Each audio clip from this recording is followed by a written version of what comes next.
I think if you understand these four things, the Middle East will start making a lot more sense, especially why it's more significant to life in the West than you may think. I remember talking with someone several years ago. They were American, and they said, I don't care about the Middle East. I'm interested in domestic policy, not foreign policy.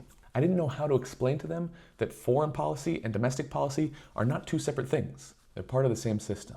This is how the Middle East started making sense to me, and ultimately helped me understand why the current war with Iran is happening. I've been on a journey of seeing not only the Middle East, but the world as a system. And it started to make sense to me why you'll read that the US was supporting these rebels in Libya, or Russia was supporting this regime in Syria, or why the US is so supportive of Israel. I think if you understand these four things, the Middle East will start making a lot more sense. My goal with this content is to bring you different sides of the story and to make things as simple and undramatic as possible. I also try to keep things hopeful, because what choice do we have? So subscribe to my channel, keep up to date, let's keep going.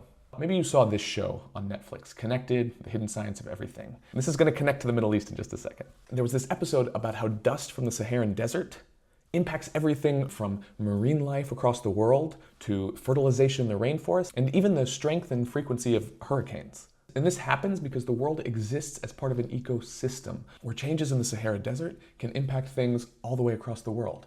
The Middle East is kind of like that, and I'm going to explain how. We're talking about economics and choke points, security and military bases, deals and collaboration, and a war of ideas. Let's break it down. So take a look at this map. This isn't something I spent a long time looking for, but it summarizes things pretty well. So there are four major choke points that impact global trade, specifically oil and natural gas, but really everything. So we have the Strait of Hormuz. About 26.2% of global oil trade goes through this strait. This is a choke point, and it's controlled by Iran. There's Bab al-Mandeb, which is this other choke point down here, 5.3%. So that's collectively almost a third of global oil trade. Two very significant straits that impact everybody across the world. Really significant and explain a lot about what's happening now. There's also the Suez Canal, which goes through Egypt. It's actually in Egypt proper, and the Turkish Straits that go through Turkey or around Turkey. So until we are able to teleport goods, these routes are crucial to everyone in the world and everything you buy. And there's a huge interest in keeping them open, keeping them flowing. So how do they do that? You've probably heard that the US has a lot of military bases in the Middle East. They have 10 to 15 major bases and many smaller facilities. We're talking billions, I've even heard trillions of dollars of American infrastructure in the Middle East. The fact that Qatar, Saudi Arabia, and other countries are hosting US military to base operations out of in the Middle East should say something. At times, they're maintaining stability and the status quo, and at other times, they're shaking things up in favor of Western, specifically US interests.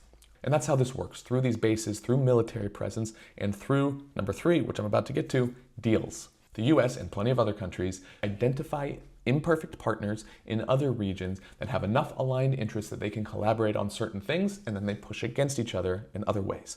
And what happens in the Middle East is hugely important to what happens in the rest of the world. Number four, this final idea that sort of encompasses all of them.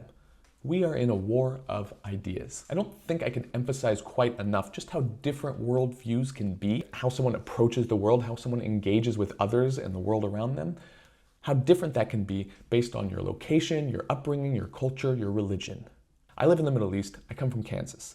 It took me a long time to understand the way of thinking in the Middle East, to understand how Israelis, Jews, and Arabs, and all the other minorities here think and interact with each other. In order to make it here and make a career here, I had to adapt to the culture around me that was so vastly different from mine. In order to find success here, I had to adapt that way of thinking. So I really can't emphasize enough how different cultures truly impact the way people operate and the way people think. And it actually can take years for someone to truly understand another culture.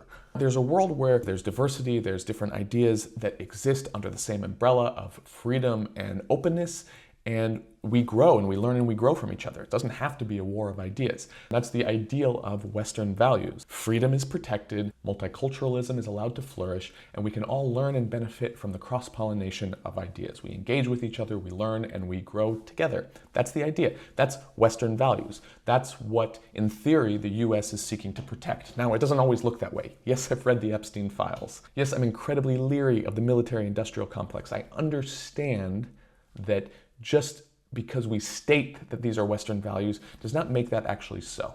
But I still think people are better off living under Western values than, let's say, the Iranian regime's values or Islamic extremists' values, because those ideologies don't allow for multiculturalism. And how does that look practically? Protesters are executed en masse for opposing the regime. Now, Trump might not be rejoicing every time protesters come to the street, and you might see the tactics of ICE, for example, as extreme and violent and over the top, and that all may be true. But the practical outcome of Western values as opposed to extremist values are plain to see. It's not the same. And we are in a war of ideas, and it fuels the other three ideas that I was mentioning: trade routes and economics, security and military bases, and deals and progress. Really, the point I'm making is that the Middle East is not something completely separate from you. We're part of this global system that operates together, and there is reason to intervene in what happens in the Middle East. Now, we can disagree with the way it's done, we can disagree with the rhetoric around it, we can disagree with who the leaders are running the operation. And all those are valid places to disagree and should be pressed against. That's democracy, that's freedom, and that's how we maintain it. But to completely push things like this war away as something foreign, unrelated, why are they doing that, is also not an accurate stance. We depend on each other, and we're part of a system. It's just a matter of how much we feel it right now.